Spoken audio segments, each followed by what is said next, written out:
Two sisters accepted Islam.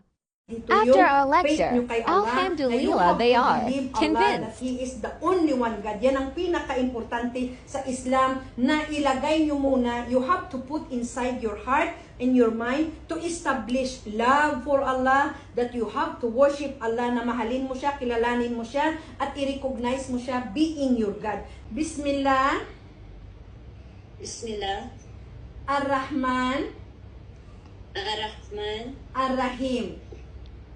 Ar-Rahim.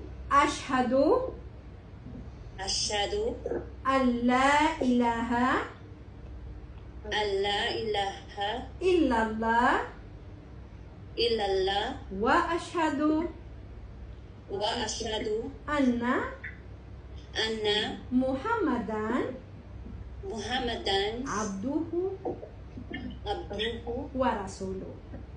wa rasuluh. Takbir, Allahu Akbar. Takbir, Allahu Akbar. Takbir, Allahu Allahu Akbar. Akbar. Congratulations po at welcome sa Islam sa inyong dalawa.